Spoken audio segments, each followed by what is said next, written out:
The winds screamed against the wall, as if the world itself resented the stones that held it in check. Snow fell in slow, lazy curtains, thick enough to soften the edges of the towers and smear the torchlight into pale, wavering halos. Jon Snow drew his cloak tighter about his shoulders as he crossed the yard, Ghost gliding at his side, white fur spattered with flakes that vanished the instant they touched him. It was late. Most of the brothers had already retired to their cells or to the warmth of the common hall.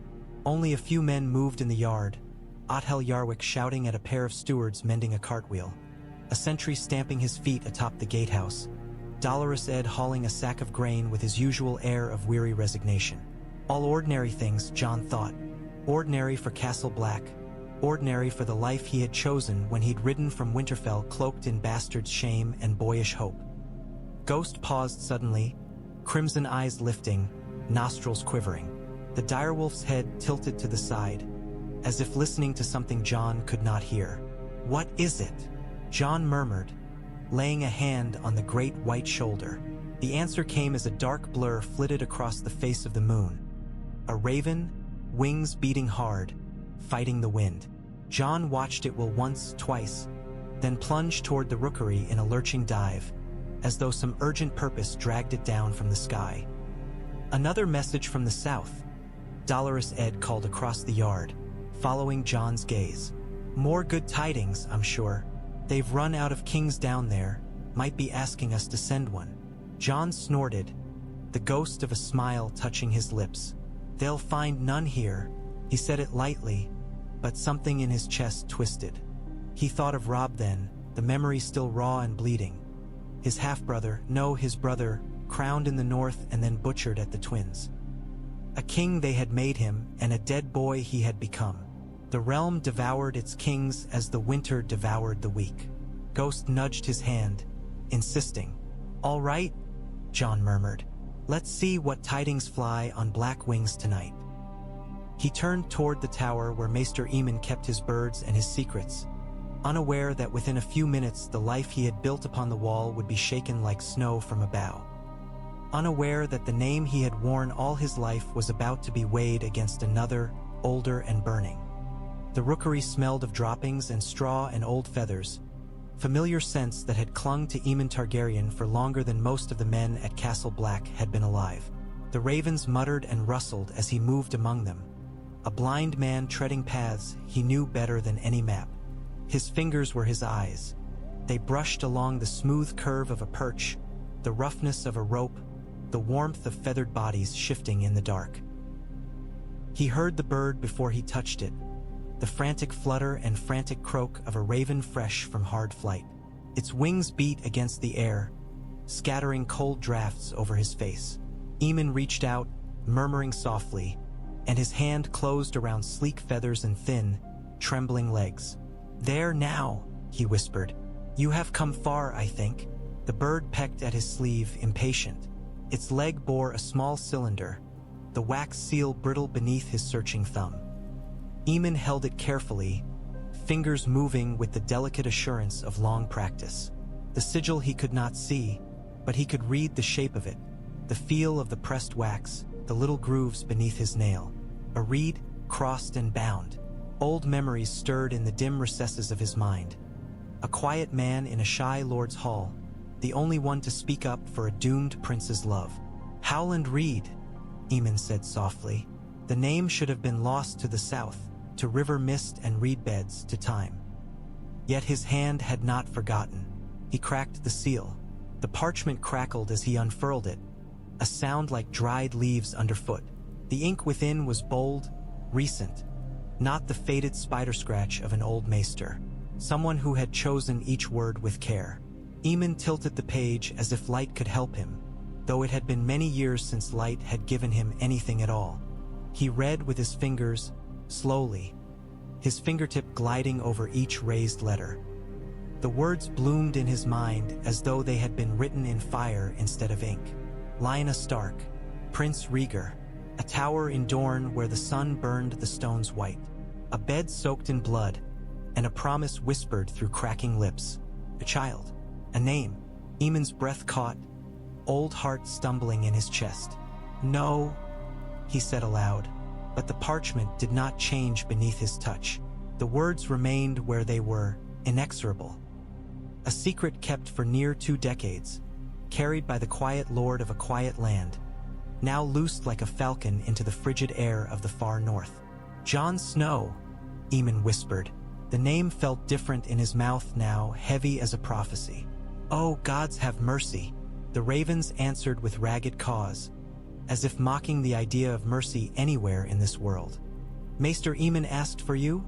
The steward had said, breath puffing in the cold air of the yard, eyes wide as if he'd been sent to summon a king rather than a bastard. Now Jon climbed the cramped tower steps 2 at a time, his gloved hand trailing along the wall for balance. The stone was damp and chill under his fingers. Ghost's claws clicked softly behind him, a faint reassurance in the echoing gloom. Aemon rarely sent for him at this hour. The old man woke with the dawn and spent his strength like a miser's coin, hoarding it for the letters that needed writing, the salves that needed mixing, the counsel that still, somehow, the Lord Commander and his officers sought. By nightfall, he was usually Abed, his drifting mind wandering back through years of loss and exile. Jon's thoughts flickered with possibilities as he climbed. News from the south, perhaps. Another king risen to replace the ones who had fallen. Perhaps something of Robb, though the notion twisted like a knife. Or word of Winterfell. He had heard only fragments, half-whispered accounts of Ironborn and burning. Why now? Jon muttered. Ghost huffed, thrusting his muzzle past Jon's leg to sniff at the stair above. The wolf's tail was stiff, his muscles coiled. Not danger, Jon thought, but something charged. He remembered long talks with Aemon by the fire, the comfort of the old man's presence when his own world felt splintered and thin. Aemon, who had spoken of choice and duty, of blood and sacrifice, who had quietly admitted to a claim he had put aside for the sake of peace. I was a prince once, the old man had said, and his blind eyes had seemed to look beyond the walls of the world. Jon wondered, not for the first time, what it might be to live a life defined by such weight. To have a name that mattered beyond the narrow circle of friends and kin. The thought came unbidden. If I had been born legitimate. He pushed it away as he always did. Bastardy was a wound he had learned to live with, if not to ignore. At the top of the steps, the steward boy, Kedge, that was his name, small and sallow with a perpetual sniffle, waited with a lantern clutched in both hands. He's inside, Kedge said, voice hushed as though they stood before a sept rather than a rookery. He said you were to come at once. Only you, sir. I'm no sir, Jon said automatically, though the correction felt half-hearted. Kedge bobbed his head and scurried past, nearly colliding with Ghost on the stairs. The wolf ignored him, gaze fixed on the door ahead. Jon took a breath, felt the cold slide down into his lungs, then pushed the door open and stepped into the dark. Come closer, Jon, Aemon said, his voice thin as parchment but steady. The ravens hissed and muttered above them, the rustle of wings like dry leaves in a winter wind. Jon shut the door behind him. The rookery felt smaller than usual, the air taut with something he could not yet name.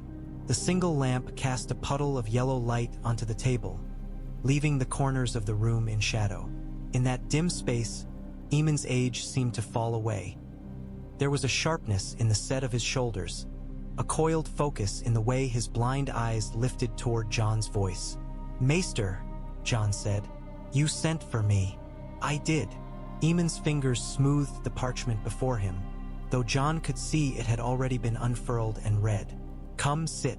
There is a matter we must speak of, and time grows as thin as ice in spring. Jon moved to the stool opposite him and sat, Ghost laying down at his boots with a low sigh, head between his paws. The direwolf's gaze was fixed on the old man, ears pricked, as if he too sensed the gravity of the moment. I have received a letter, Aemon said. From the Neck. The Neck, Jon repeated. From House Reed. So they still remember their leal lords and where they owe their words, those little crannogmen. A faint smile tugged at the wrinkled corners of Aemon's mouth, gone as quickly as it had come. Yes, from Howland Reed. A name the world has done its best to forget. Jon frowned. He knew the name, though only from old talk in Winterfell's hall, scraps of story overheard when the ale was flowing and the fire burned low. A small lord, close to his father. One of those who had ridden south with Eddard Stark and come back with shadows in his eyes. What has he to say to the Night's Watch? Jon asked slowly. Aemon's fingers tightened on the parchment. Not to the Watch, he said. To you. The room seemed to tilt. Jon forced a short, disbelieving laugh. To me? My father never spoke of. The word snagged in his throat. Father. Eddard Stark's face rose in his mind's eye. The quiet, steady gaze. The strong hand on Jon's shoulder when they'd parted. The things he had not said. There are truths, Aemon murmured, as if hearing the thoughts he could not voice. That men carry so deep they become a second heart. Howland Reed has carried his long enough. He says he is dying. Men often unburden themselves when they feel the stranger's gaze upon them. Jon looked at the parchment. The wax seal, now broken, lay on the table like a red tear. What truth? He asked. Aemon took a breath that rattled in his chest. The truth of who you are, Jon Snow. Jon felt an instant, fierce resistance rise inside him, as reflexive as flinching from a blow. I am the bastard of Winterfell, he said, more sharply than he intended. I am Jon Snow, brother of the Night's Watch. No letter can change that. Some truths are heavier than a bastard's cloak, Aemon said softly. Would you hear it, or no? If not, I will cast this into the fire, and ash and wind will be the only witnesses. He meant it. Jon could hear it in his voice. The choice hung there, a thin blade over his life. Jon looked at Ghost. The direwolf's red eyes regarded him gravely, unblinking. Tell me, Jon said, his throat suddenly dry. If there is something to know, I will know it, whatever it is. Very well, Aemon murmured. His fingers moved over the parchment again, tracing the words not because he needed to. He had already drawn them into himself, but because it steadied him. When he spoke, his voice was low, and the ravens, as if sensing the weight of his words, fell almost silent. This is the tale Howland Reed sends, Aemon said, of a girl called Lyanna, a prince named Rhaegar, and the child they placed into your father's arms as the world bled around them. The world inside the rookery narrowed to the sound of Aemon's voice. As he spoke, the words painted themselves behind Jon's eyes, more vivid than any dream. He saw a tower rising from red rock and sun-bleached earth, its stones painted in streaks of blood. Men lay dead in the yard below, their blades stilled, dust settling on cooling flesh. A young Eddard Stark climbed the tower steps, sword in hand, Howland Reed limping behind him, both men moving as though drawn by a sound only they could hear. Inside, the air reeked of blood and fear. Lyanna Stark lay amidst tangled sheets, hair plastered to her brow, skin ashen, eyes too bright. She gripped her brother's hand with a strength that seemed to belong to someone far larger, knuckles white, nails digging into his flesh. You came, she whispered, and the joy in her voice was painful. I came, Eddard said, his own voice breaking. Lya, I'm here. It was Howland who lifted the bundle from where it rested against Lyanna's side. Howland who murmured words in a soft, marshland accent. Words meant to soothe, to bind, to bless. The baby inside squirmed, a thin, reedy cry escaping into the heavy air. He has your eyes? Lyanna whispered, though they were still closed. Eddard, promise me. Eddard Stark had many oaths upon him already, vows to his king, to his banners, to his fellows who lay cooling in blood beneath the tower. But this one was different. This was his little sister, the wild, fierce girl who had ridden a horse like a north wind and laughed at the idea of being tamed. The girl he had come too late to save. What do you ask of me? He said, though he knew. Protect him, Lyanna gasped. They will kill him. Robert will kill him if he knows. He hates all dragons. Promise me you'll keep him hidden. Promise me you'll raise him as your own. Promise me, Ned. Her fingers dug into his hand like claws. Blood soaked the sheets as if it sought the baby, the tiny scrap of life between them. "I promise," Eddard Stark said, and in that moment he turned his back on crowns and banners and the comfortable simplicity of Robert's hatred. "On my honor, I swear it. No one will know. Howland saw it, Howland heard it. The quiet kraken of the swamps. He carried the truth away from the red stones and the dying girl. Years later, he set it down on parchment, the shapes of the letters clumsy but unflinching. Jon listened, and the tower rose in his mind like something summoned from the depths. The idea of Eddard Stark standing over a child that was not his blood. No, that was blood of another line entirely. Tore something open in his chest. "Lyanna, my aunt," he said hoarsely.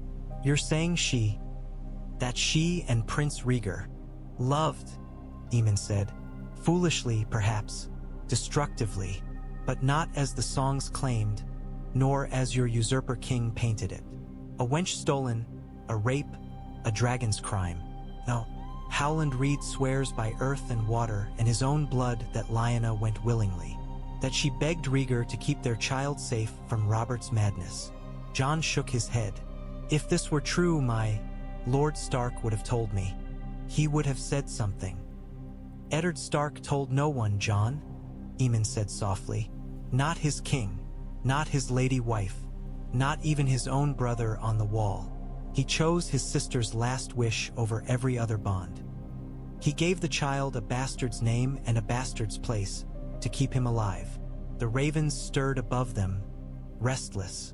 He gave him your face," Aemon went on. "Your eyes, his silence." Jon stood abruptly, the stool scraping harshly against the stone. Ghost rose with him, teeth bared in a mute snarl at the shadows. "This is madness," Jon said. "A story from a man none of us have seen in years. You would ask me to believe that I am. The word would not come. Targaryen felt obscene. I ask you to believe nothing," Aemon said. His blind eyes turned unerringly toward Jon's voice. "I lay before you what I have been given. You must decide what weight to place upon it. But know this, Howland Reed was there. I was not. Neither were you. The dead cannot speak, but those who watch them die sometimes do." Jon felt as though the tower's walls were pressing inward, stone grinding against stone. He needed air, space, anything that was not the hot, suffocating press of history he had not chosen. "I need to think," he said, voice tight. Forgive me, Maester." "Go, then," Aemon murmured. "But be wary, Jon Snow. A name is a wild thing to set loose. It does not easily return to the cage." The lift creaked and groaned its way up the face of the wall, each shuddering lurch a familiar complaint. Jon barely felt it. The wind punched at him as the platform rose, slapping his cloak against his legs, clawing cold fingers under his collar. Ghost stood steady at his side, braced as though the swaying cage were solid earth. When the gate clanged open atop the wall, the world unfolded in white and blue and black. The north stretched out before him in endless drifts and jagged shadow, the line of the haunted forest like a smudge of ink on fresh parchment. The sky was a hard, clear bowl strewn with stars, the moon a thin knife of light. It was as he had always known it, as he had come to love it. Yet it felt different now, as though someone had hung a new name over it, one that did not belong in the north at all. Jon stepped out onto the icy walkway, boots crunching on packed snow. The wind knifed through him, but the cold was an old friend. He went to the crenellated edge and looked out, one hand resting on the frozen stone. Ghost pressed close to his hip, warmth against the night's bite. "Aegon," he said aloud, testing the sound. The word vanished into the wind. Prince Aegon, heir to the Iron Throne. A dragon's name, belonging to men who had burned armies and melted stone. Men with silver hair and eyes like polished amethyst, who had ridden beasts born of flame and shadow. Jon thought of his reflection in still water, the dark hair, the gray eyes, the Stark in him. He thought of the words carved into his bones from boyhood. "You are a Stark, no matter what Sansa says." Robb's laughter, Arya's fierce loyalty, Bran's clinging hands, Rickon's tears. Even Catelyn's silences had shaped him, told him what he was not. Now this... If it were true, he murmured. Why hide it so completely? The answer came as his father's, Eddard's. Face appeared in his memory, lined with care, eyes deep with some sorrow he had never put into words. Next time we see each other, we'll talk about your mother, he had said, and then they had never had that time. Jon had carried that broken promise like a stone in his pocket. He could almost hear Robb now, laughing at the absurdity. You, a prince? You'd make a sullen one. I'd make none at all, Jon said to the wind. I am of the Watch. My place is here. Yet the words rang hollow. The Night's Watch had taken his name, his claim, his hopes of lands and lordship, and in return they had given him a black cloak and a brotherhood that mattered more than any dream of Winterfell's halls. That bargain had made sense, once. What did it mean if he had traded away something even larger than he'd known he possessed? Ghost whined softly and pushed his muzzle into Jon's hand. Jon scratched behind his ears automatically, fingers sinking into thick fur. Who am I, Ghost? He asked. Ned Stark's bastard, or something else entirely? The wolf gave no answer but the steady warmth of his presence. Below them, the world was still the same. A vast, uncaring wilderness, full of dead things that walked and wildlings who feared them. The wall stood, and men in black guarded it. That duty had not changed. Jon closed his eyes. For a moment he imagined himself in a hall of red stone and black banners, a crown heavy on his brow, a dragon's shadow coiled around his shoulders. Men calling him Your Grace. The thought felt wrong, ill-fitting, like armor cut for another man. He opened his eyes again, and the cold clarity of the night washed that vision away. I am Jon Snow, he said more firmly. I am of the Night's Watch. Yet even as he said it, he felt another name coiling in the dark behind his heart, waiting. Sam was exactly where Jon had expected him to be, half buried under a leaning tower of parchment, muttering to himself about ink stains and impossible handwriting. The little fire in the hearth did its best, but the chill of the stone seeped into the room regardless. Still, compared to the wall summit, it felt almost warm. Ghost padded in first, sniffing at a rolled map that had fallen to the floor. Sam glanced up at the rustle, and his face brightened when he saw Jon. Oh, Jon, I was just... Well, Maester Aemon asked me to find a few things, and then I thought I might as well put some of the older letters in order, and then I found this one account of... He broke off midstream, his smile fading. You look. Are you all right? Jon shut the door behind him. The small room felt suddenly very small indeed. He shrugged off his cloak, scattering melting snow, and hung it on a peg by the hearth. The warmth prickled against his skin, stirring the sensation of being alive again after too long in the wind.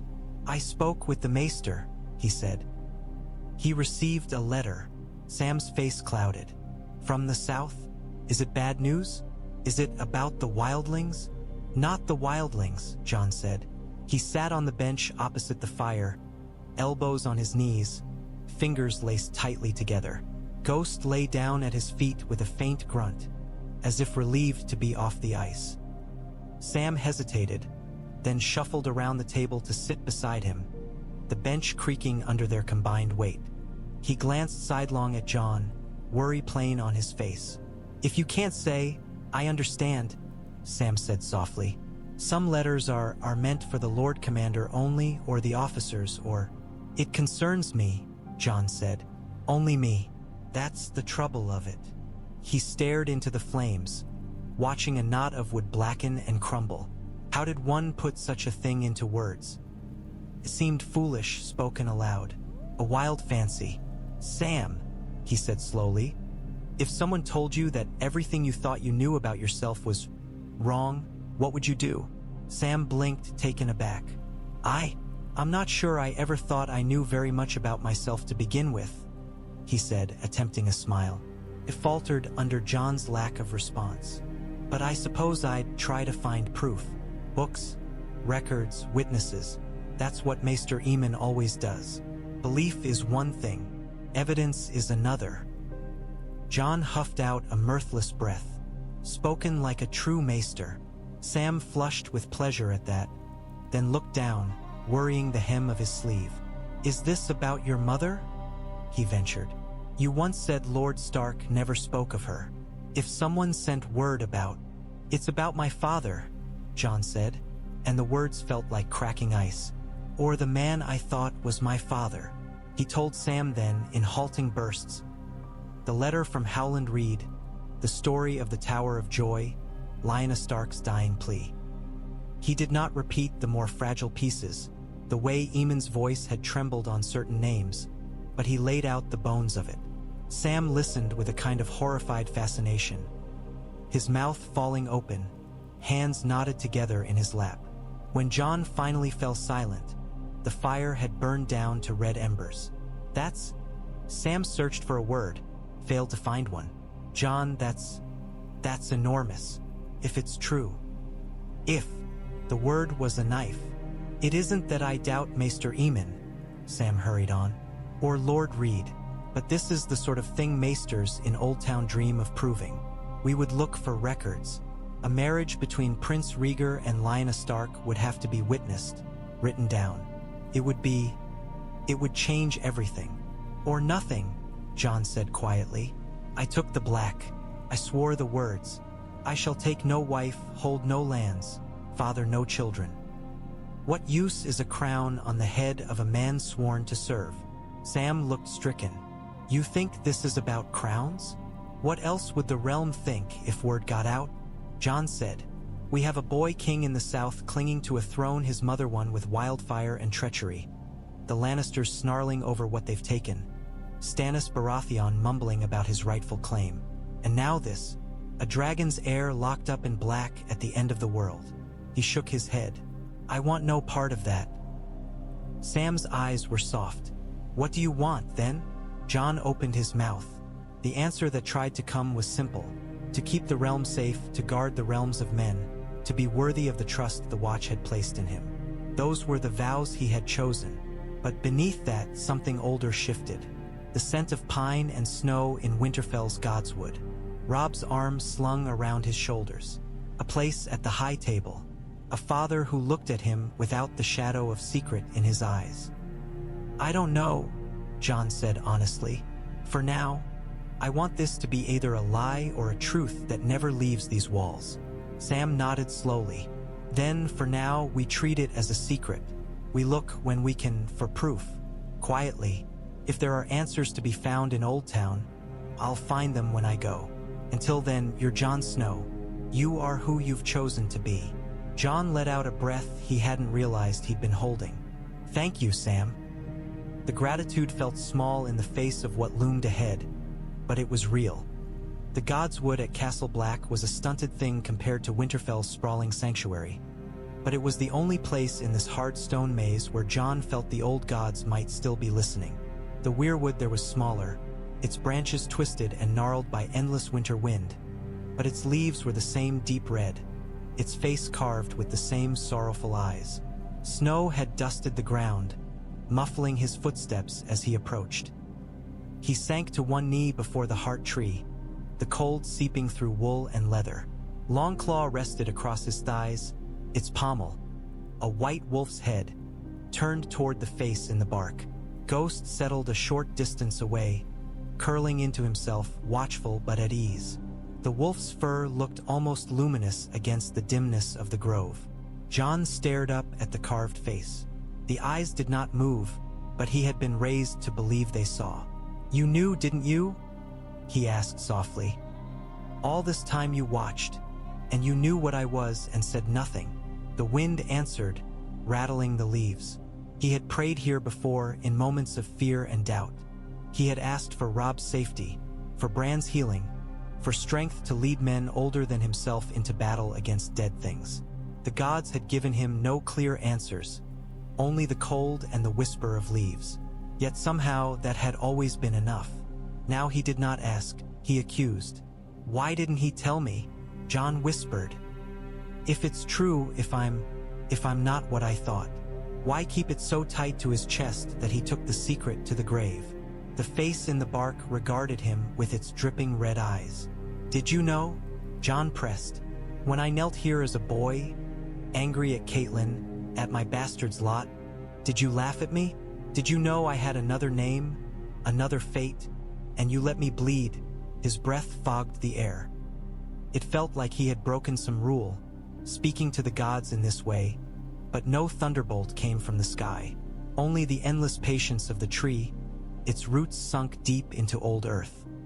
He thought then, not of crowns or bloodlines, but of a woman he had never known. Lyanna Stark, his aunt or his mother. He pictured her from old stories, wild and willful, with leaves in her hair and mud on her hem, refusing to be caged in silk. Robb had spoken of her with admiration, Sansa with disapproval, Arya with something like hero worship. Could that girl, who had ridden like a north wind, have chosen a prince with a harp and a crown? Jon pressed his gloved hand to the cold bark. The weirwood surface was rough, sap sticky beneath his palm. "If Lyanna Stark was my mother," he said quietly, "then you watched her too. You watched her die, begging her brother to protect me.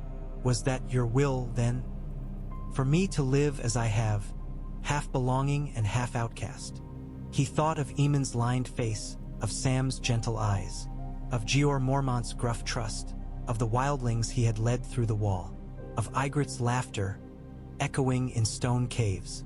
"Maybe it doesn't matter," Jon said, more to himself than the gods. "Whatever I was born, I'm here now. The dead are in the woods. The world grows colder. That's what matters." The leaves whispered overhead, a faint, sighing sound. Jon closed his eyes and bowed his head. "If I am truly different than I believed," he murmured, "then show me how to use it to protect, not to destroy. I don't care for thrones. I care that the children of this world live to see another summer." When he opened his eyes again, nothing had changed. The weirwood still bled its slow, red tears, but the act of speaking the words aloud, of hurling them against the face of something older than kings, had eased something inside him. He rose, brushing snow from his knees, and lifted Longclaw. The sword's Valyrian steel shimmered faintly in the dim light, ripples like dark water running down its length. "Jon Snow," he said to himself, as if reminding his own bones. "For now." Maester Aemon's chamber smelled of boiled herbs and old parchment. The air was warm, too warm after the Godswood's clean bite, and Jon had to shrug out of his cloak as he entered. Aemon lay propped against a mound of pillows, the blankets drawn up around his narrow chest. The parchment with Howland Reed's letter rested on the table beside his bed, one corner curled. "You came back," Aemon said, turning his head toward the sound of Jon's footsteps. "I did." Jon moved to the stool and sat. His bones ached with a weariness that had little to do with the cold. "You did not doubt I would? I feared you might take a horse and ride in any direction that was not here," Aemon said dryly. "It is what I did, in my way, when my own turn came." Jon studied the old man's face. The skin there was thin as rice paper, but the lines etched into it were carved deep. Regret, patience, a quiet, enduring grief. He thought suddenly of what it might have meant for Aemon to hear that another Targaryen, another dragon's egg, as the Maesters liked to say, had hatched in the north, hidden in a wolf's shadow. "Is it true?" Jon asked bluntly. "In your heart, Maester, you've seen kings and pretenders come and go.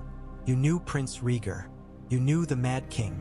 You knew what hour—" He stumbled over the word and let it go. "What Targaryens are."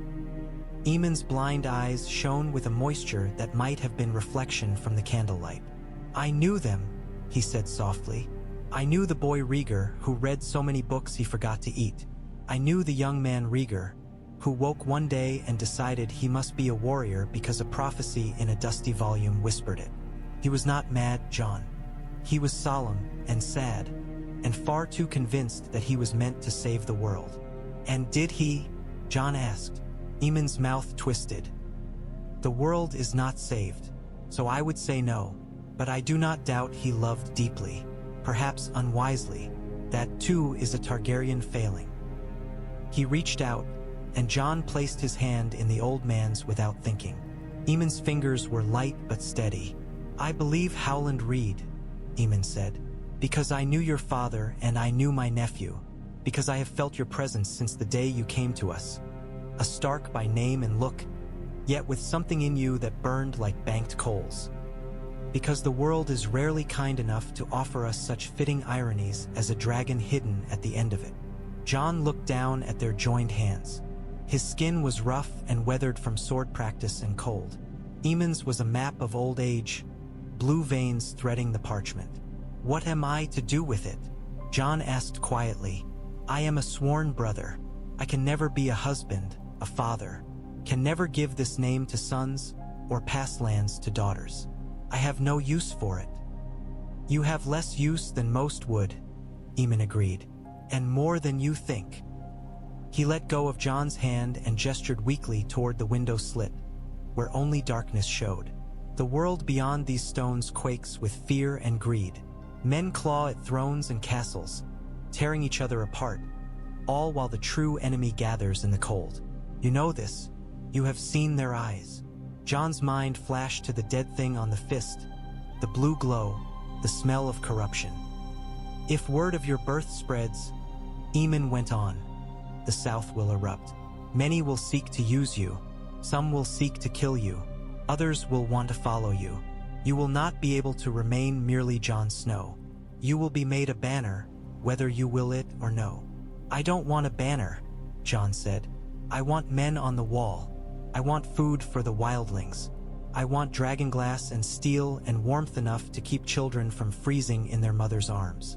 If a name threatens that, then you must learn to wield it," Aemon interrupted gently.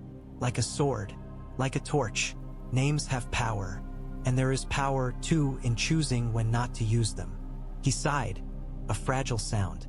"When I was offered the throne, many years ago, I fled. I came here, thinking to put my blood where it could cause the least trouble. Instead, I found that my counsel, my very presence, still shaped the world in small ways. We cannot escape what we are entirely, Jon. But we can decide what part of it we will set before the world's eyes." Jon absorbed that in silence. The candles burned low, wax pooling, the room shrinking to the old man's face and the shadows that clung to its hollows. "You will have to choose," Aemon said softly, "sooner than you think, whether to let this truth lie buried in this cold tower, or to let it fly, and trust that you can bend the storm it brings. I may not be here when that moment comes."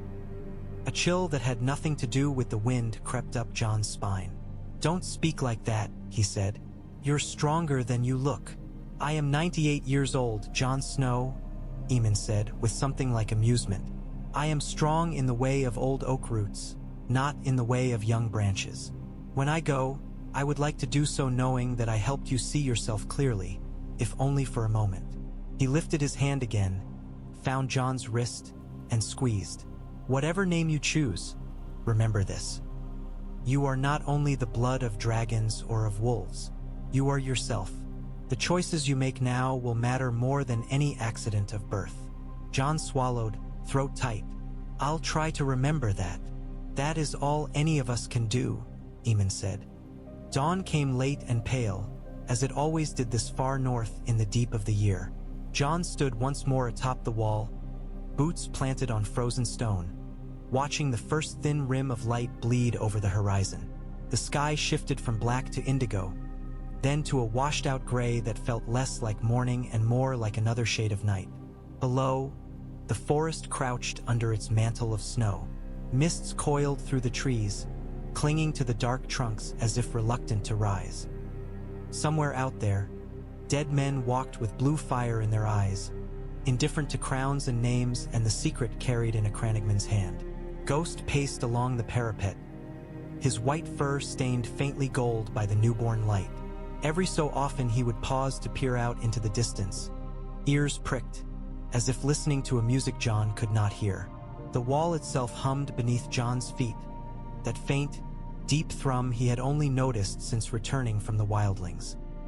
A shiver that felt almost alive, as though the ancient ice remembered the hands that had raised it. "Jon Snow," he said to the empty air. The name hung there, familiar. Aegon, he tried more quietly. The wind snatched the word away. Perhaps, he thought, both could be true.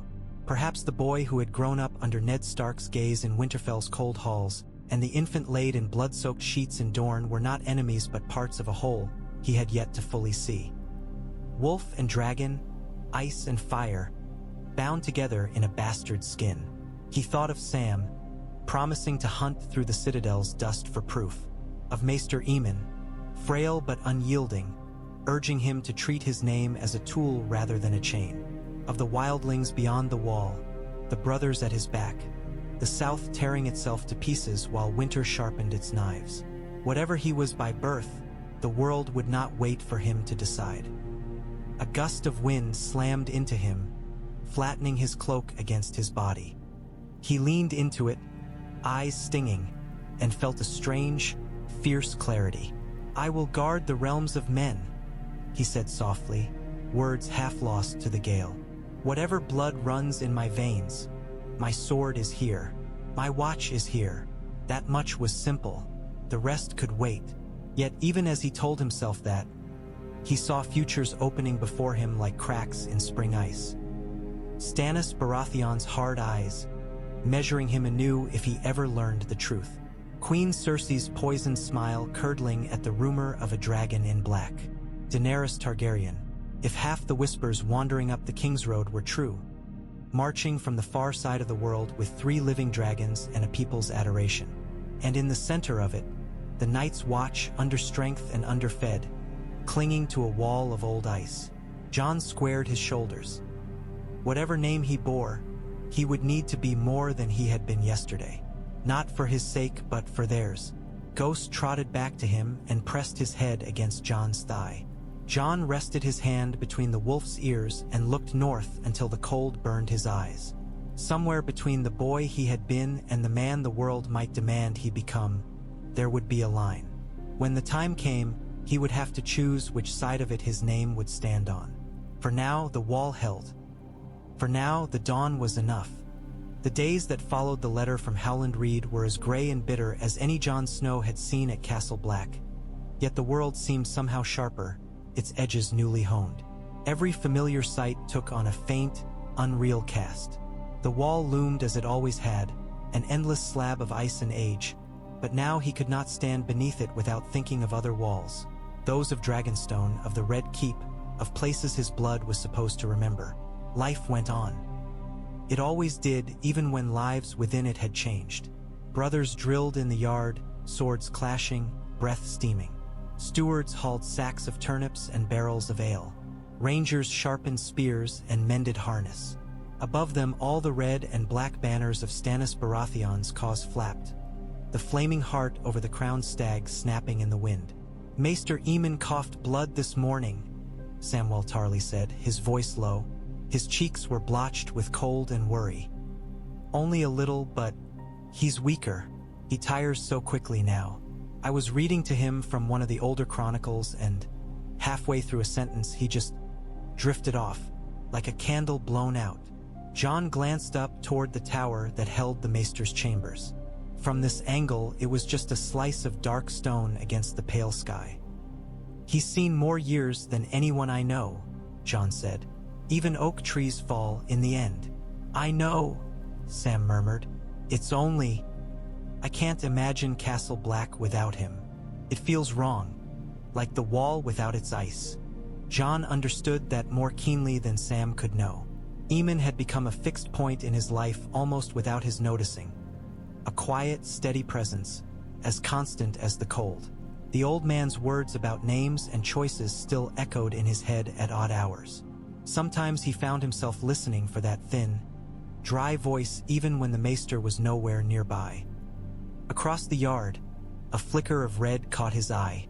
Melisandre stood at the top of the steps to the King's Hall, her scarlet gown a splash of color against all the black and white. The wind did not seem to touch her. Her hair lay smooth over her shoulders, her face serene. Her eyes, half-lidded, were turned not to the smoky sky or the wall, but to him. Jon looked away first. "Stannis Baratheon asked after you again," Sam said, trying for lightness and not quite managing it. Ser Davos Seaworth told one of the stewards his grace is interested in what you think. About the wildlings, about the north, about everything. He wants more than my thoughts, Jon said grimly. He wants my name, the one he knows at least. He had not told Sam that part yet, that the king had spoken of making him Jon Stark, Lord of Winterfell, if he would bend the wildlings to his will. The offer gnawed at him like a half-healed wound. To hear it now, in the wake of Aemon's revelation, was almost comical. Stark, Targaryen, Snow, one man, three names, and none quite fit. I'd trade all the names in the realm for more men on the wall, Jon added. And more food. That's what we need.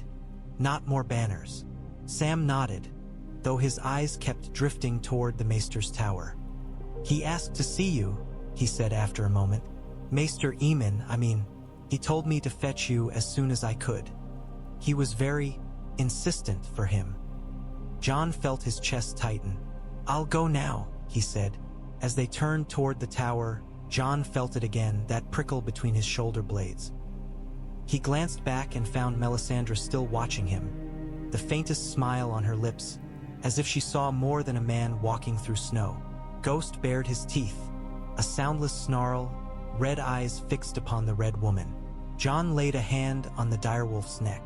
Come, he said quietly. We have our own fires to face. Melisandre of Ashai had grown used to the voices of the flames. They spoke in tongues of color and heat, in sudden flares and subtle shifts.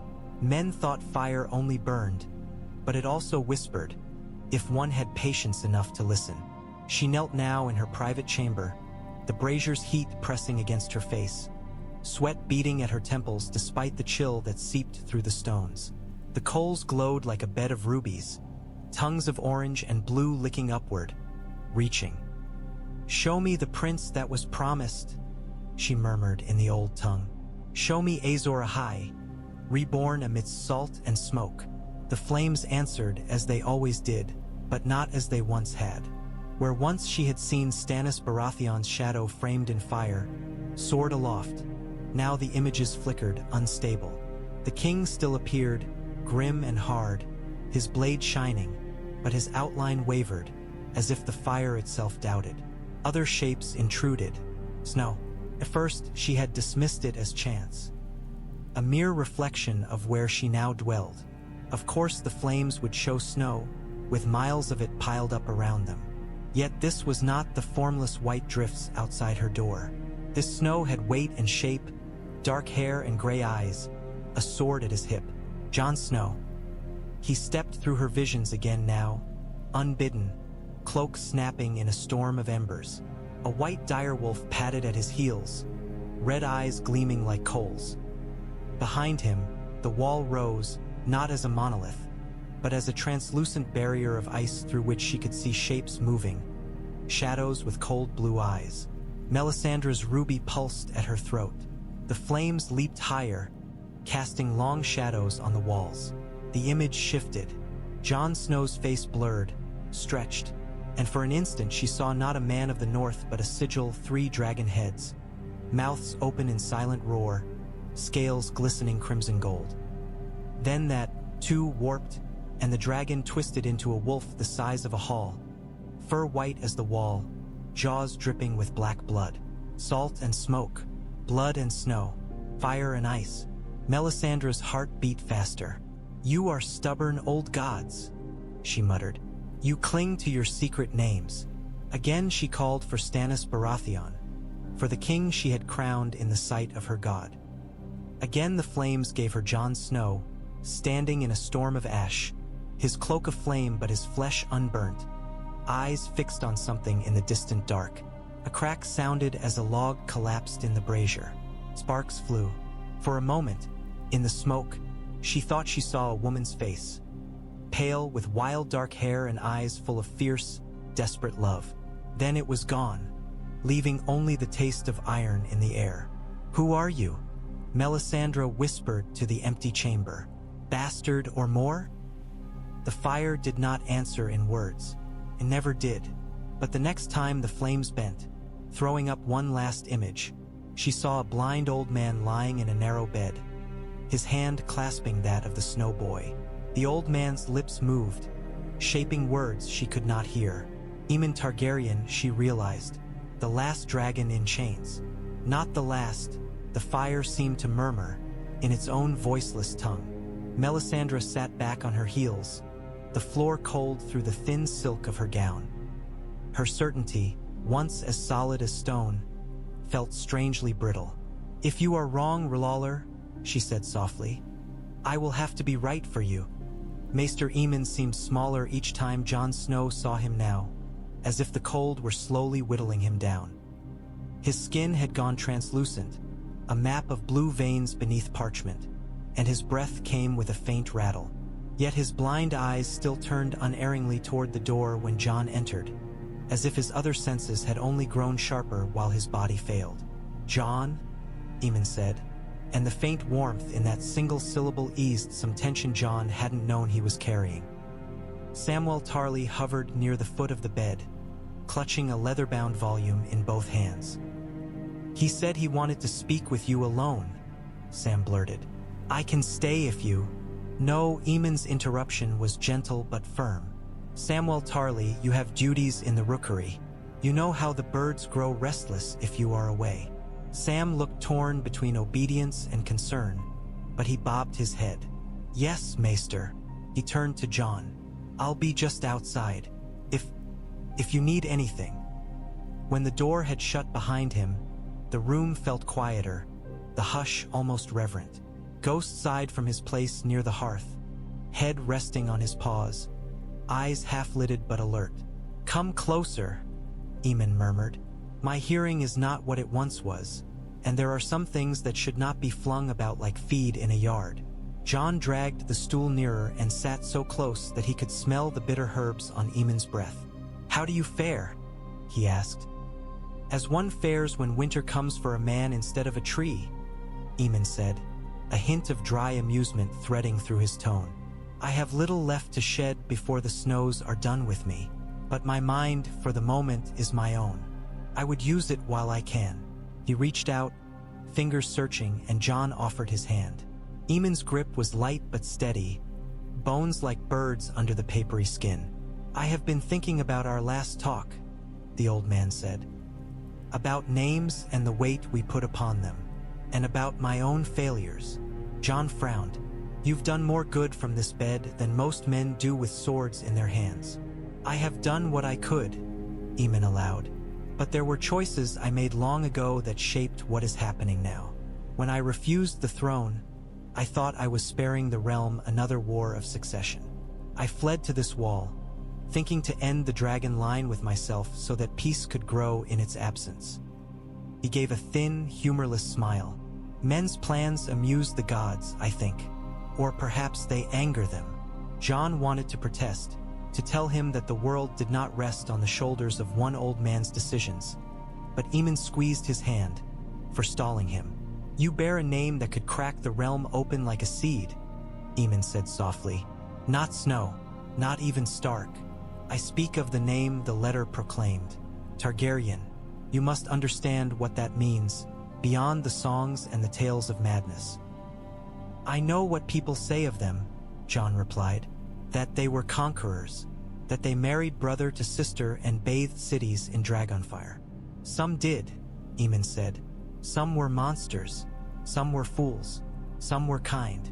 Most were men and women, flawed and hungry and hopeful, trying to do what seemed right to them in the moments they were given. Your grandfather, Aerys, lost himself to fear. Your father, Rhaegar, lost himself to prophecy. Both forgot the simple truth that a king's first duty is not to destiny, but to the living, breathing people who look to him for shelter." He turned his blind eyes toward the ceiling, as if seeing distant years. "I watched them both, and I did nothing but send letters and counsel that went unheeded. I told myself I could not interfere, that my vows bound me, that it was not my place." His gaze lowered again, milky and sharp all at once. "I will not make that mistake with you." Jon swallowed. "What would you have me do, then? March south and proclaim myself with a handful of black brothers at my back?" Even if I had any wish for a throne, and I do not, the realm would laugh or try to kill me. Likely both. I would have you remember that your duty is larger than the stones beneath your feet, Aemon said. Larger than this wall, even. The Night's Watch was not founded to defend a line on a map. It was created to guard the realms of men, all women, all children, Southerners and Northerners alike. He coughed then, a thin, dry hacking that shook his frail frame. Jon steadied him until it passed. The watch is a tool, Aemon whispered when he could speak again. A noble one, but still a tool. Tools can be too rigid. They break when the world changes. There may come a day, Jon Snow, Jon Targaryen, when the vows you have taken must bend so the people they were meant to protect do not break instead. The words struck Jon like a blow. You're telling me to break my oath? I am telling you that an oath is a living thing, Aemon said. It must serve its purpose, not the other way around. If you stay here when the realms of men need you elsewhere, merely because words spoken before a fire say you must, then you will have turned a shield into a prison. Jon drew his hand back, the stool creaking. My honor is all I have, he said, anger flickering in his voice. If I break my oath, what am I? You are a man who will have to live with the weight of necessary sins, Aemon replied, unshaken, as all men who shape history must. He sighed, the sound like wind through dead branches. I do not say you must ride south today or tomorrow, but I fear the choice will come sooner than you think. When it does, I would have you remember this. You are not merely a lonely sword at the end of the world. You are a bridge between bloodlines, between north and south, between ice and fire. That gives you responsibilities the rest of your brothers do not share. Jon looked away, jaw clenched. The idea of desertion galled him. He could feel the words of his oath like iron bands around his ribs. Yet he could not dismiss Aemon's counsel as the ramblings of age. There was too much clarity in it, too much truth he did not wish to face. I need time, he said finally. Winter will not grant it freely, Aemon murmured. Take what you can. Use it well. Stannis Baratheon had little use for warmth. The fire in the great hall was grudging at best, its smoke crawling reluctantly up the flue. Yet the king sat straight-backed at the high table, as if he had folded the cold into himself long ago and found a way to burn it for fuel. You are late, Lord Snow, Alliser Thorne observed, his tone as sour as week-old ale. I was with Maester Aemon, Jon said evenly. He's failing. That old man has been failing since before you were born, Thorne said. The wall will stand without his mutterings. His mutterings have saved more lives than your sword, Jon replied before he could stop himself. A few of the stewards nearby went very still. Thorne's eyes went dark and flat. Before he could retort, Stannis Baratheon cleared his throat, the sound cutting through the hall. Enough, the king said. His gaze drifted over Jon, taking his measure as a smith might judge a newly forged blade. Maesters die, men die, winter does not die. That is what we are here to discuss. On the table before him lay two maps, one a careful rendering of the north and the wall, another rougher, showing the lands beyond in patchy detail. Stones marked positions, the remnants of the Night's Watch, the wildling host at the abandoned villages, Stannis' own diminished forces. We are stretched thin, Stannis said. Every day we linger here is another day my enemies strengthen. Roose Bolton sits in Winterfell under a king's writ that is mine by right. The longer I delay, the more seriously the realm takes his claim. Roose Bolton is no king, Jon said. He is a traitor and a butcher. On that, at least, we agree. Stannis' mouth twitched in what might have been the shadow of a smile. Yet he holds your home, Snow. If I march south and take it from him, it will need a lord, a Stark. The words slotted into a groove worn by repetition. Stannis had dangled this offer before, but now, in the wake of Aemon's counsel, it felt weighted differently. You could be that Stark, Stannis went on. I have no love for the old gods or new, but I know the value of names. Give me your loyalty, bend the wildlings to my cause, and I will make you Jon Stark, Lord of Winterfell, Warden of the North. My man, not the Lannisters, not this Bolton's." Melisandre watched Jon over steepled fingers, her eyes bright, lips curved in that faint, knowing smile.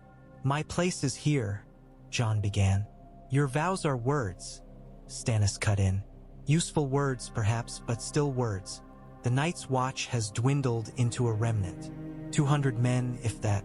You speak of duty to a brotherhood already dying. I speak of duty to a kingdom. The Night's Watch exists to guard the realms of men," Jon said, echoing Aemon almost without thinking. "Abandoning it to chase titles won't help when the dead come." A murmur ran through the gathered Black brothers. Some nodded, others scowled. Bowen Marsh's mouth pressed into a hard line. "You would not be abandoning it," Melisandre said softly, the firelight painting strange shadows on her face. "You would be placing yourself where you can do the most good. The Wall, the Wildlings, the North. They all need unity, not fragments. A Stark with a king's blessing could gather them. Or..." She let the word hang, her gaze sliding over him as though she saw something beneath his skin. "Or what?" Jon asked. "Or perhaps not a Stark at all," Melisandre murmured. "Perhaps a man who is both wolf and dragon. A man whose coming was written in fire and in blood long before Robert Baratheon raised his hammer." Stannis gave her a narrow look. "Speak plainly, woman. I have no patience for your riddles." "I see snow in the flames, your grace," Melisandre said, again and again. "Snow and a sword burning without burning. Snow and a man with a shadow of dragons at his back." Jon felt a jolt, as if the floor had shifted. For a heartbeat he thought she might name him outright. Instead she only watched him, curious, like a cat watching some small creature wrestle with a trap.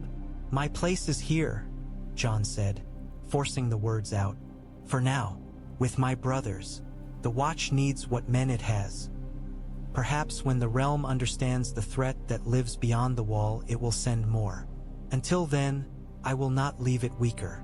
Stannis studied him for a long moment. "You are your father's son," he said at last. Jon stiffened. "My father, Eddard Stark," Stannis said with a hint of impatience. "Honorable to a fault, stubborn as bedrock. Men like that are very noble and very dead.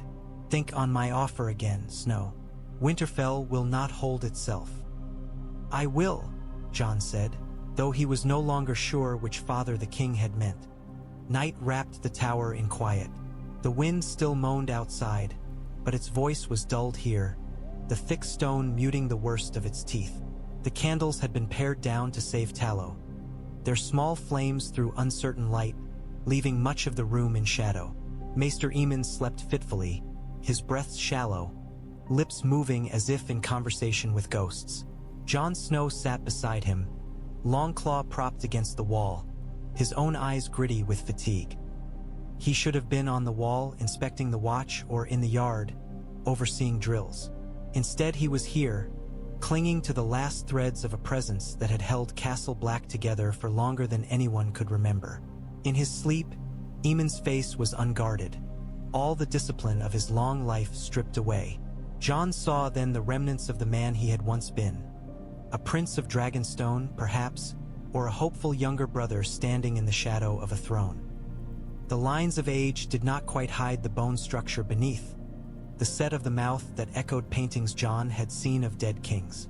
"Egg," Aemon whispered, the words slipping out like a breath of steam. "Don't run so fast. You'll fall." Jon's throat tightened. He had heard the old man speak that name in sleep before, but never so clearly. It was like listening at a keyhole to a life lived in another age. "Aemon," Jon said softly. "It's Jon. I'm here." The old man's eyelids fluttered. After a moment, they opened, clouded eyes turning toward the sound. "Jon," he repeated, as if tasting the word for the first time. Yes, I remember. I was dreaming of my brother. He was always running ahead, never listened." His hand emerged from the blankets, groping, and Jon took it. The skin was cooler than before. "How went your counsel with the king?" Aemon asked. Jon hesitated, as it always does. He wants me to be something I can't. And what is that? Aemon's lips quirked. Alive. A lord. A Stark.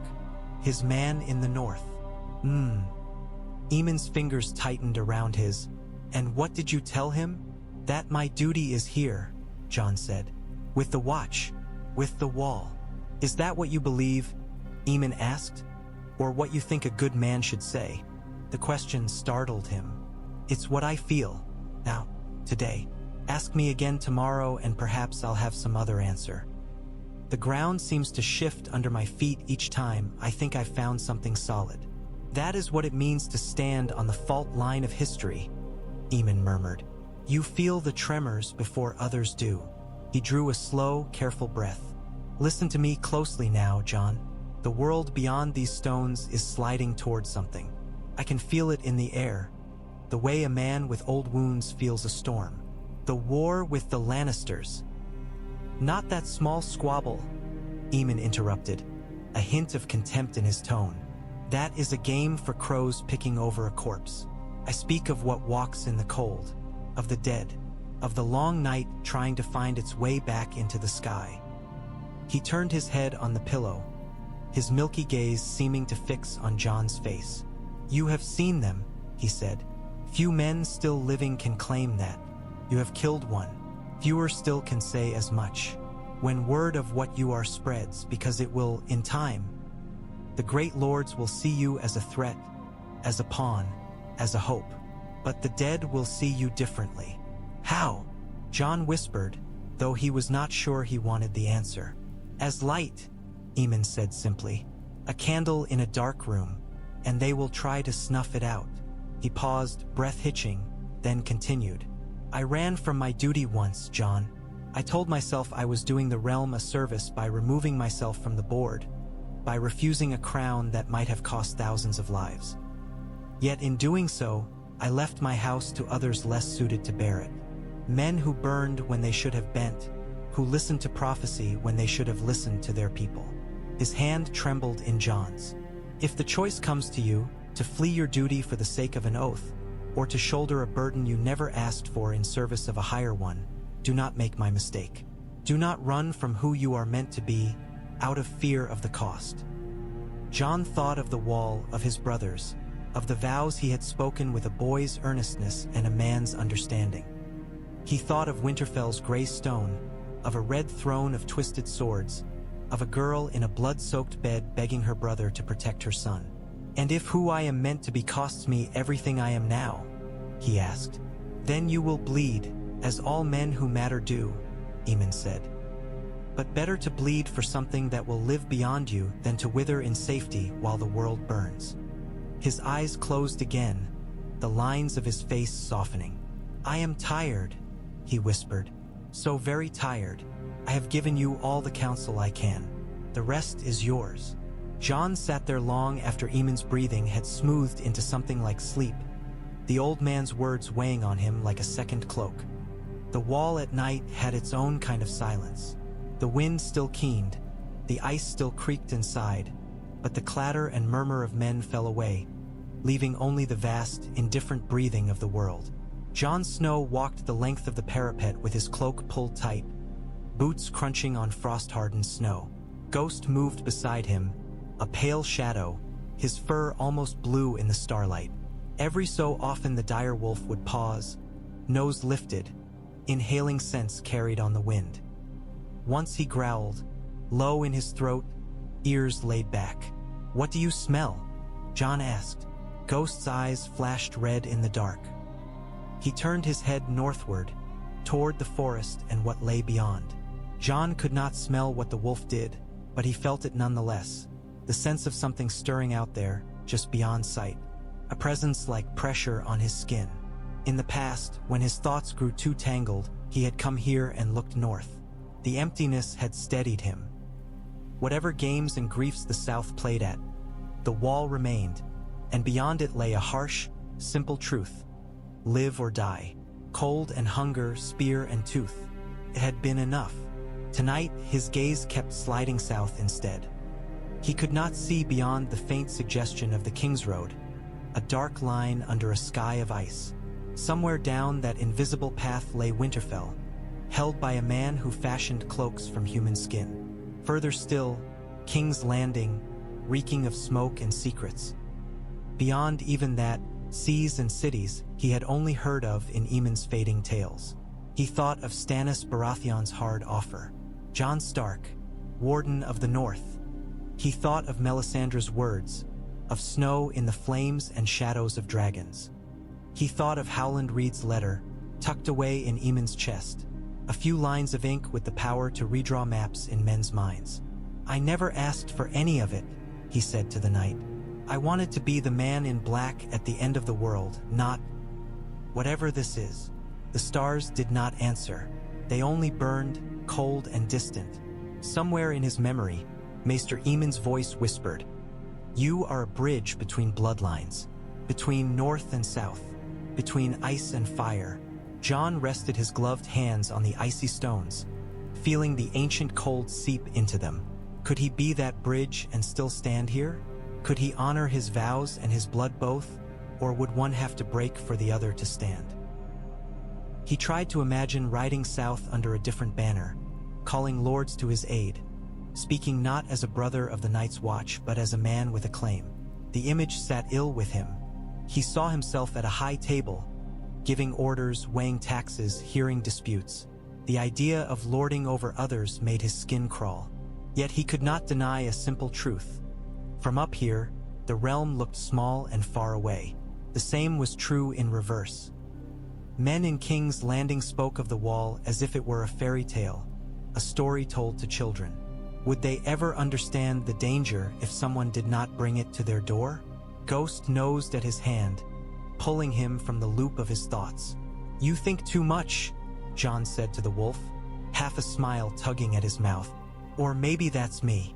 Ghost's only answer was a soft huff of breath. Jon resumed his walk, completing the circuit of the wall as he always did. When he reached the far end, where the stones were older and the ice thick with age, he stopped and looked one last time at the sky. "Aemon Targaryen thinks I might have to break my vows," he said quietly. "Stannis Baratheon wants me to break them for his sake. The old gods haven't said a word one way or the other." He drew in a deep breath, the air so cold it burned his lungs. "For now I stay," he told the darkness. "When the time comes, if it comes, I will decide then. Not because a king commands it or a prophecy hints at it, but because I see no other way to keep people alive." The words felt like a promise. To whom, he could not say. Jon did not sleep long. His dreams were a tangle of red and white. Lyanna Stark's bed of blood, dragon wings beating against a sky full of snow, the wall cracking under some immense pressure. He woke to a pounding on his door and Samwell Tarly's voice, high and frightened. "Jon! Jon, please!" He threw the door open, heart already hammering. Sam stood there white-faced, hair askew, his breath coming in little gasps. "It's Maester Aemon," Sam blurted. He's worse. I don't know if..." Jon was already moving. He grabbed his cloak from its peg as he went, not bothering with proper dress, bare feet slapping against cold stone. Ghost bounded ahead, nails scraping on the stairs. The Maester's chamber felt colder than the corridor. Aemon lay sunk into his bed, blankets drawn up almost to his chin. His skin had taken on a waxy cast, and each breath was a visible effort, chest rising and falling in shallow, stuttering movements. His lips were tinged with blue. Sam hovered at his side, hands fluttering uselessly. "He asked for you," he said, voice thick. He said your name. I didn't know if he was awake or dreaming." Jon crossed the room in 3 strides and knelt at the bedside. "Maester," he said, forcing his voice to stay steady. "It's Jon. I'm here." For a long, terrible moment, there was no response. Then Aemon's eyelids twitched, struggled, and lifted. The cloudy eyes seemed duller than before, but when they turned toward Jon's voice, something like recognition flickered in them. "Jon," he whispered. The sound was barely more than a breath. Jon took his hand. It was colder than the air. "Yes, I'm here." Sam wiped at his face with his sleeve. "Should I fetch the Lord Commander?" he asked uncertainly. Or the king. There are prayers, rituals. I don't know." "Stay," Aemon rasped. His voice was fragile as a spider's thread, but it held. "Both of you. No priests. No kings." Sam nodded rapidly, swallowing hard. He backed away a step but did not leave, his eyes red-rimmed. "Is there anything I can do?" Jon asked, helplessness tasting bitter on his tongue. "Listen," Aemon said, "one last time. Humor an old man his final indulgence." Jon leaned closer. Ghost crept up beside the bed and laid his head upon the mattress, red eyes fixed on the Maester's face. "I have watched the world from this wall for most of a century," Aemon murmured. "I have seen kings rise and fall, watched summers come and go like pages in a book. I have counseled oaths and honor and the wisdom of restraint." His breath hitched. Jon squeezed his hand, willing his own steadiness into it. "I am no longer certain restraint is what the world needs," Aemon whispered. "The long night does not care for careful compromise. It will not be reasoned with. It must be met with fire." He smiled faintly at the irony of that word on his lips. "You have a fire in you, Jon," he went on. "Not just the stubborn, steady flame of the north, but something older, wilder, dragonfire perhaps, or something like it. Do not let the fear of what it might cost you keep you from using it when the time comes." "Aemon," Jon began. "Promise me," the old man said, and there it was again. That same desperate plea Jon had heard in the story of Lyanna Stark. "Promise me you will not hide from yourself, that you will not bury your name in the snow and pretend you are only what others say you are." Jon felt his throat close. He wanted to say no, to insist that he was Jon Snow and nothing more. But he could not lie to a dying man. Not this one. "I promise," he said hoarsely. "I will do what I must. For the realms of men, whatever name I wear." Aemon's lips curved. "Good, good. Then an old man can go to his rest knowing he has done at least one thing right." His head sank deeper into the pillow. His breath grew more shallow, each inhalation a tiny battle. "Samwell," he whispered. Sam stepped forward at once, tears spilling over now. "Yes, Maester. When you reach Old Town," Aemon said, words slurring at the edges. "Find the records. The marriage logs. The annulments. Rhaegar. Lyanna. Proof. The world will need it when it is ready to hear." Sam let out a choked sob. "I will. I swear it. I'll find it. I'll bring the truth back." "You sound like my brother," he said faintly, "always telling me I'd done enough. Never stopped to consider what enough truly meant." His eyes drifted shut. "Egg," he whispered, so softly Jon barely heard it. "I dreamed I was old." The breath that followed was shallow. The one after that was smaller still. The next did not come. Sam made a ragged sound and covered his face. Jon sat very still, Aemon's cooling hand in his. Ghost loosed a low, mournful howl that seemed to vibrate in Jon's bones. They chose fire for Maester Aemon. Felt right somehow. He had lived his life in ice and stone, but his blood was of dragons, and the old ways called for flame. The pyre rose near the gate, built from old timber and broken crates. Anything that could be spared. Wood was precious at the wall, but so was memory. Aemon's body lay upon it, wrapped in plain black cloth. At Sam's insistence, Jon had allowed a small concession. A simple patch stitched over the chest, black on black, bearing a three-headed dragon so subtle it would only be seen up close. He was a brother of the Night's Watch, Jon had said. Not a prince. Not anymore. He was both, Sam had replied quietly. Let him be remembered as he truly was. Now the brothers of the Watch stood in a rough semicircle, their breath fogging the air. Some faces were wet, others stony, but all eyes were fixed on the still form atop the wood. Even Alliser Thorne, who had never shown much patience for the Maester's slow, wheezing counsel, stood with his head bowed. Stannis Baratheon watched from the steps of the king's hall, jaw clenched, his expression unreadable. Melisandre stood beside him, her red hair unbound for once, the wind tugging strands across her face. Her eyes were on the flames before they had even been lit. Jon stepped forward, the torch in his hand guttering in the wind.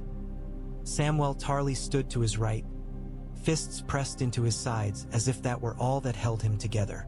Ghost hovered at Jon's other flank, whiter than the snow around them. Maester Aemon was the oldest living man in Westeros, Jon said, raising his voice so all could hear. He gave up a crown he never asked for to serve where the need was greatest. He bound himself to this wall and to us, his brothers. He taught us what it meant to be true to our duty, and what it meant to question how best to serve it. His gaze swept the faces before him. Some looked back, some stared only at the shrouded body. He was a Targaryen, Jon went on, the word tasting strange and heavy in his mouth, but he chose to be a man of the Night's Watch. In honoring him, we honor that choice. We honor all the choices we make when no one is watching. He swallowed, feeling the words scrape. We are fewer for his passing, he said. Smaller, colder, but the example he set will not die with him. Let it burn in us as this fire burns tonight. With that, he touched the torch to the edge of the pyre. The dry wood caught reluctantly at first, then hungrily, flames crawling up the sides, turning from yellow to deep orange as they took hold. Heat brushed Jon's face, a strange contrast to the biting cold at his back. The cloth around Aemon's body darkened, then flared. Sam sobbed once softly. Jon heard the sound as if from a distance. "Goodbye," Sam whispered. "Goodbye, Maester." Melisandre's voice rose then, low and rhythmic, speaking words in a language most of the men did not know. A few shifted uneasily, but none interrupted. Stannis Baratheon watched the flames with narrowed eyes, as if trying to read something in their climb. As the fire grew, sparks rose into the darkening sky, carried by the wind toward the wall. Jon watched them go, each a brief, bright thing snuffed by the cold. Another light gone, he thought, and the night growing thicker around us. He felt absurdly that he should say something more, something Aemon would have approved of, some wise summation of a life spent in service. But the only words that came were simple. "Thank you," he said under his breath, so quietly only Ghost might have heard, "for seeing me, for telling me the truth, for trusting me with it." The fire roared on, indifferent. Later, when the pyre had burned down to embers and the brothers had drifted back to their duties or their grief, Jon and Sam found themselves once again in the little nook that served as Castle Black's poor excuse for a library. The same shelves of old books leaned against the walls, their spines cracked, their pages smelling faintly of dust and mold. The same small fire crackled in the hearth, struggling against the chill. Yet the room felt emptier. Sam sat in a chair as if he had been dropped there from a height. His shoulders slumped, hands hanging between his knees. His eyes were red and swollen, his nose raw. Beside the chair, a pile of scrolls lay scattered where he had knocked them earlier and not bothered to pick them up. Jon stood by the hearth, one hand resting on the mantel, the other holding a mug of ale he had not yet raised to his lips. The heat of the fire painted one side of his face in soft gold, leaving the other in shadow. "He's really gone," Sam said, as if he still could not quite believe it. I know that's stupid, of course he is. We lit the pyre ourselves, I watched him burn, but it still feels like if I went up to his chamber he'd be there, telling me I'd brought the wrong book or asking for more broth. It will feel that way for a while, Jon said. When Eddard Stark died, I kept thinking he would ride into the yard at Winterfell any day, scolding us for letting the walls go untended. The mind clings to what it knows. Sam sniffed. He believed in you, you know. He never said it quite that way. He was a maester, they speak in little cautious circles, but he did. He talked about you as if you were important, not just to the watch, to everything. Jon stared into the flames. If he did, he was wrong more often than I thought. He wasn't wrong, Sam said. Some of his usual hesitation burned out of him by grief. He saw things in people. He saw them in me when everyone else saw a coward. He saw them in you. He knew about what you might be, and he chose to tell you. That has to mean something. It means, Jon said slowly, that he thought I had a chance not to repeat the mistakes of men with more years and more power than I have. Sam looked down at his hands. He asked me to find proof, he said, in Old Town, about Prince Rhaegar and Lyanna Stark, to make the truth more than a story in a letter. Will you? Jon asked. Yes, Sam said at once. I don't know how yet. The Citadel it's enormous, and I'm no one there. I'll be the lowest of the low, barely even an acolyte, but I'll find a way. I owe him that much. I owe you that much. You owe me nothing, Jon said. You've already done more for me than I ever expected of anyone. Sam's mouth trembled. That's not true. I've mostly stood beside you and tried not to faint. You stood beside me when no one else did, Jon said. That counts for more than you think. He set the ale down untouched and turned to face Sam fully. Aemon Targaryen told us both something in his last hours, Jon went on. He told you to find proof.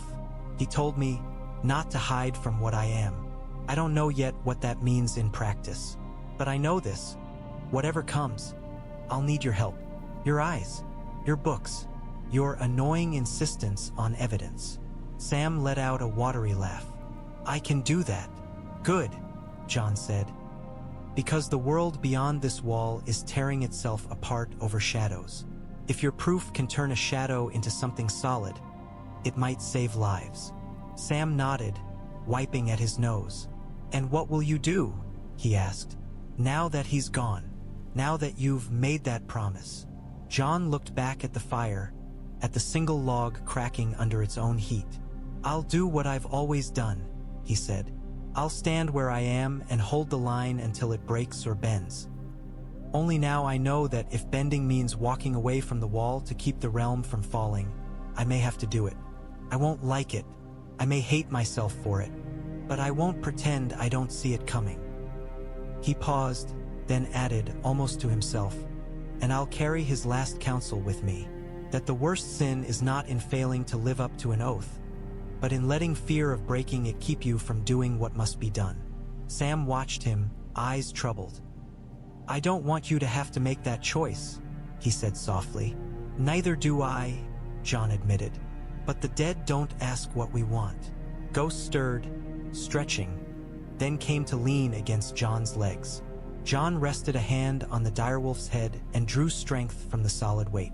Whatever happens, Sam said, you won't face it alone. Not if I can help it. And Maester Aemon won't have died for nothing. Jon nodded once. Then let's make sure of it. The rookery felt different without Maester Aemon Targaryen. The ravens slept more fitfully, muttering in their dreams, feathers rustling. The air seemed colder, as if the old man's presence had provided a warmth no brazier could match. Jon stood by the cluttered table, alone but for Ghost dozing near the door. The oil lamp cast a small circle of light, leaving the corners of the room in shadow. In that pool of yellow sat Howland Reed's letter, unfurled, its lines of ink a stark, unwavering truth. He had read it once before under Aemon's guidance, but now he traced the words with his own fingers, as the old man had done. The names rose from the parchment: Lyanna Stark, Rhaegar Targaryen, the Tower of Joy, the promise, the child, him. The quill beside the letter was clean, its tip sharp. A fresh sheet of parchment lay waiting, blank as new snow. Jon dipped the quill in ink, watching the black bead swell at its point. There were 100 things he might write. A reply to Howland Reed, though the man might already be dead. A confession to someone he trusted in the South, if such a person even existed.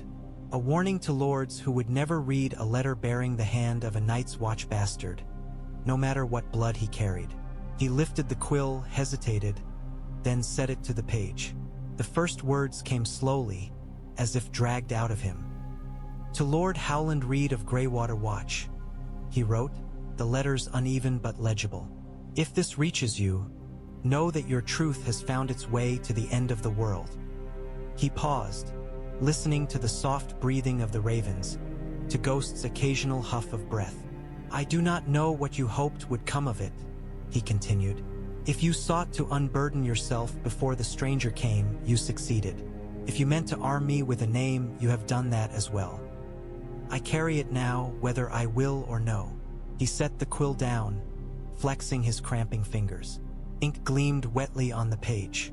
"I do not know yet if I will ever use it," he said aloud to the empty room, "or if it will die with me here as Aemon's did. Perhaps that is what should happen. Perhaps the world has had enough of dragons." A raven shifted on its perch and let out a soft, questioning croak. "But if the dead come," Jon went on quietly, "and the living will not listen to a bastard of the Night's Watch, then I will use whatever I must to make them hear. If that means bearing this name to the cold, so be it. I won't let pride or fear silence me." He blew gently on the ink, watching it darken and set. Then he folded the letter, not sealing it, and slid it into the old wooden chest where Aemon had kept his most precious scrolls. It would stay there for now, neither sent nor burned. A choice deferred, but not denied. Jon moved to the narrow window and looked out. The night pressed close, full of stars and distant, unseen things. Somewhere beyond the horizon, lords played at crowns and small folk prayed for spring. Somewhere further still, perhaps, a woman with silver hair and real dragons at her back walked under a hotter sun. Between them and the cold, there was this wall. There was the Night's Watch. There was him. "Aemon Targaryen, you old fool," he murmured. "You gave me more than I asked for." Ghost rose and came to stand beside him, shoulder pressing into Jon's thigh. Jon laid a hand on the direwolf's head and felt the steady life there. "I don't know yet what I'll do," he said to the night. "But I know this. I won't let your counsel be wasted. I won't run from what I am, not when there's so much that needs doing." The ravens settled. One by one, their rustling stilled. The lamp flame flickered, then steadied. Jon stayed by the window until the cold began to bite through even his northern blood. Only then did he turn away, leaving the letter in its box, the quill dry, the decision waiting in the dark like a sword in its sheath, not yet drawn, but no longer forgotten.